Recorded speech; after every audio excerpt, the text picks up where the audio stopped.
Good morning, students. Today we learn what do you mean by domain and database scheme and what is primary key. Three topics we today learn in our class. Now, in page number 177 of chapter 14,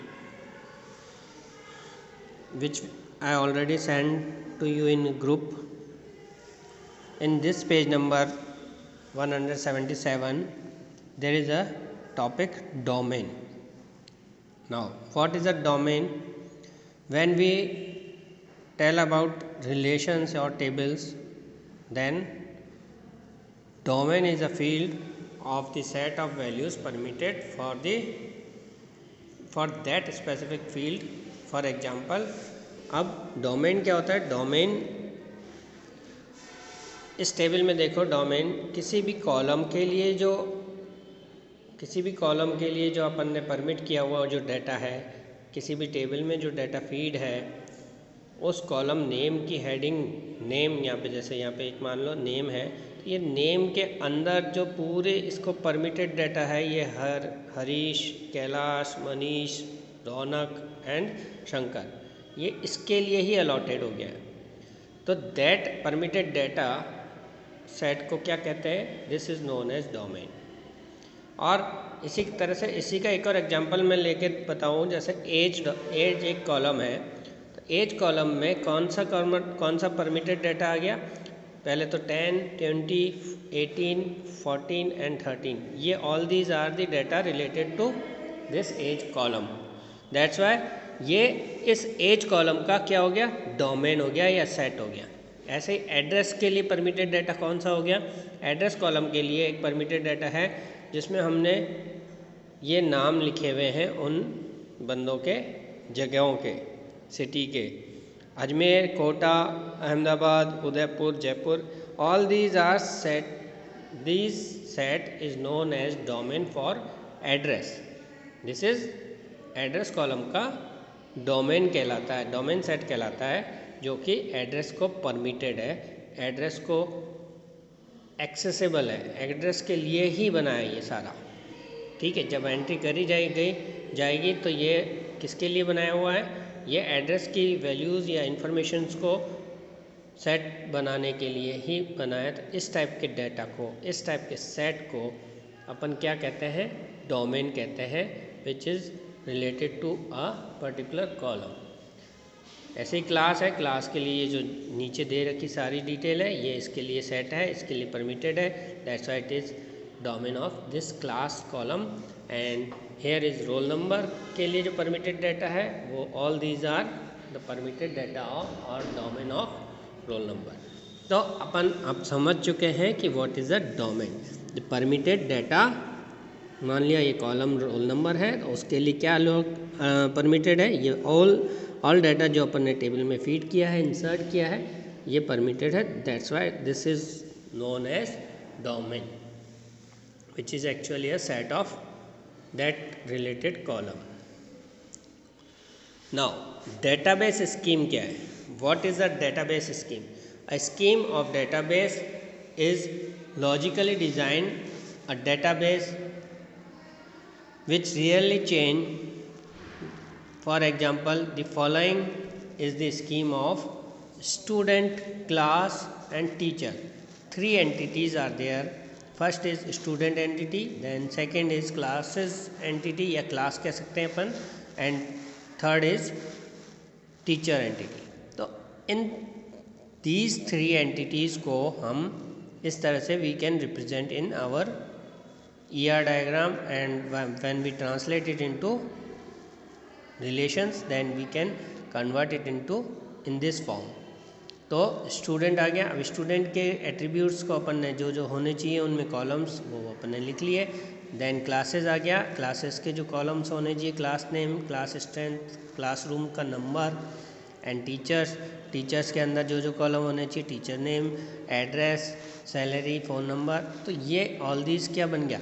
ये collection जो different entities का, और ये different entities भी एक दूसरे से related है. ऐसा नहीं है कि यहाँ पे स्टूडेंट है और फिर डॉक्टर आ गया, क्योंकि डॉक्टर और स्टूडेंट का कोई एक रिलेशन नहीं है। ऐसे ही वार्ड अगर है तो वार्ड का स्कूल से कोई रिलेशन नहीं है, या क्लासरूम का हॉस्पिटल वाले डेटाबेस से कोई रिलेशन नहीं है। तो दैट्स वाई इंटर रिलेटेड, एक दूसरे से रिलेट करने वाली एंटिटीज़ को जब कलेक्ट करते हैं तो वो जो कलेक्शन करके इस तरह से अपन ने डिफाइन किए सारी एंटिटीज़, इस पूरे के पूरे इसको क्या कहा जाता है, डेटाबेस की scheme of any database. Now relational database instances क्या होते हैं? अ कलेक्शन ऑफ डेटाबेस और information store in a table eight a particular moment of a time is called database instances. तो पर्टिकुलर समय में अपन जब इसके अंदर कुछ इंफॉर्मेशन स्टोर करते हैं उसको क्या कहा जाता है? एक सेम समय में जब अपन इंफॉर्मेशन स्टोर करते हैं उसको कहा जाता है database instances. Given below is an instance of student relation which can be change at any moment of time by making a new entry in the table और deleting an entry from table. तो मान लिया ये अपन ने एक table बनाई है, तो इस सिचुएशन में जब इतनी टेबल बनी है 1 2 3 4 5 6 ये पूरी एक टेबल आ गई है, तो this is known as relational database instance. मतलब एक उस करंट पोजीशन, करंट समय में मौजूद जो टेबल की सिचुएशन है वो उसका इंस्टांस कहलाता है। और ये इसका कहने का मतलब है कि करंट ये वेरी करता है। मान लिया मुझे कुछ एंट्री इसमें से डिलीट करनी है, तो एंट्री कैसे डिलीट होगी? एंट्री डिलीट होगी रो वाइज। तो if we want to remove a single row या वन रिकॉर्ड, देन ये रिकॉर्ड डिक्रीज हो सकता है। By deleting a record this instance can be change. ठीक है, अब चेंज कैसे होगा? यहाँ पे अगर 5 रिकॉर्ड्स हैं तो अगर एक डिलीट कर देंगे तो वो 4 रह जाएंगे। तो इस तरह से इंस्टांसेस चेंज हो सकते हैं और बढ़ भी सकते हैं। ठीक है, तो रिलेशन की डेटाबेस के अंदर situation, current situation at a particular moment of time is known as instance of that database. ठीक है, ये बढ़ भी सकते हैं। If we insert new record into this database, इस रिकॉर्ड में अभी 5 हैं, इस टेबल के अंदर 5 रिकॉर्ड्स हैं, अगर हम इसमें बढ़ाकर इसको 6 करना चाहेंगे तो we can insert a new row. तो if we want to insert a new row या new record, we update new record. तो with the help of insert command we insert that row and it will become increase। ठीक है, तो ये 5 की जगह अब क्या हो जाएगा? 6 का हो जाएगा। इस तरह से that will be also instance after updation। now primary key क्या होती है? it is a set of one or more attributes fields of a table which can be used to identify uniquely any row or tuple of that table। तो then such set of attributes taken collectively form a primary key of a table। primary key is also a kind of constant। primary key क्या है? primary key का मतलब होता है कि कोई भी एक कॉलम, इन सब कॉलम में से हम कोई भी एक कॉलम ऐसा चूज़ कर लेते हैं, अपने को डिसाइड करना होता है लॉजिक में, और उसके लिए उसको एक कांस्टेंट डिफाइन करना होता है प्राइमरी की eight the time of table creation. तो इनमें से हम ऐसी चीज़ देखेंगे जो यूनिक रहे हमेशा। नाम देखो, तो नाम अगर अपन कभी यूज़ करें तो नाम कभी सेम हो सकते हैं, कभी कभी सरनेम भी सेम हो सकता है, तो इसको यूनिक रखना बेकार है। एज भी कई जनों की सेम हो सकती है, एड्रेस भी या सिटी भी कई जनों का सेम हो सकता है, ऐसे ही क्लास भी सेम हो सकती है। बट यहाँ पर एक ऐसी चीज़ है रोल नंबर। तो रोल नंबर कभी भी किसी का सेम नहीं होता है, दैट्स वाई हम रोल नंबर को यहाँ पे क्या देंगे? प्राइमरी की। तो ऐसा कॉलम जिसमें हम उसको यूनिकली आइडेंटिफाई करने के लिए each record is different from another record with the help of primary की। हर एक रिकॉर्ड को हम एक दूसरे से अलग बना सकते हैं। मान लिया नेम, एड्रेस, एज और क्लास अगर सबकी सेम है, दो स्टूडेंट की, तो उनका रिकॉर्ड किस तरह से अलग दिखाई देगा? उनका रिकॉर्ड तो फिर अलग आइडेंटिफाई करना मुश्किल हो जाएगा, पर उसको आइडेंटिफाई किया जा सकता है अगर अपन ने ऐसा कॉलम रखा है जिसमें उसको या तो रोल नंबर दे दिया या फिर उसका एडमिशन नंबर। तो यहाँ पर हमने रोल नंबर लिया ऐसा कॉलम जो उनकी वैल्यू को एक दूसरे रिकॉर्ड को अलग से आइडेंटिफाई करेगा, डिस्टिंग्विश करेगा। नहीं तो वो एक दूसरे से अलग कैसे दिखाई देंगे? On the basis of roll number, या फिर on the basis of scholar number, या on the basis of admission number. तो ये सब चीज़ें एक तरह से प्राइमरी की के तौर पे यूज़ की जाती है। ये अपने को अपने विवेक से, अपने लॉजिक से अपने को ये डिसाइड करके उसमें at the time of table creation बनाना पड़ता है, और इसीलिए इसको कांस्टेंट भी कहा जाता है। क्यों? क्योंकि ये एक कांस्टेंट ही है।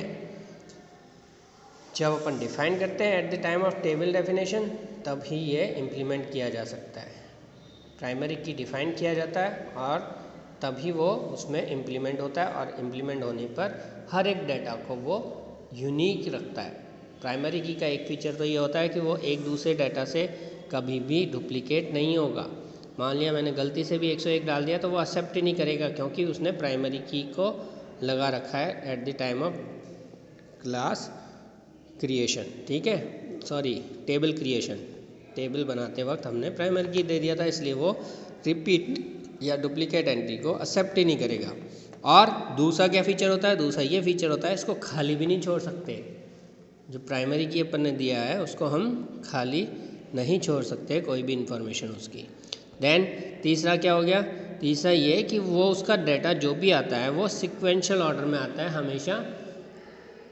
अपन उसको अनइवन नहीं कर सकते कि पहले 101 आ गया, फिर आ गया 95, या फिर 110 आ गया और उसके बाद 105 आ गया। इस तरह से अरेंज ऑर्डर में ही डाटा आता है। प्राइमरी की का एक सीक्वेंस में आता है, असेंडिंग में आता है, और इसी सीक्वेंशियल ऑर्डर को इम्प्लीमेंट करने के लिए भी प्राइमरी की का यूज़ किया जाता है। तो प्राइमरी की 3 चीज़ें इंश्योर करती है कि उसमें कोई डाटा खाली नहीं रहेगा, नॉट नल रहेगा, और उसमें कोई भी चीज़ डुप्लीकेट नहीं होगी, बार बार रिपीट नहीं होगी इन्फॉर्मेशन। और तीसरी चीज़ कि वो सीक्वेंशियल ऑर्डर में आएगा, उसका ऑर्डर एक असेंडिंग ऑर्डर में होगा। तो आज की क्लास इतनी। आज अपन ने जो जो चीज़ें पढ़ी है इसको लर्न करना,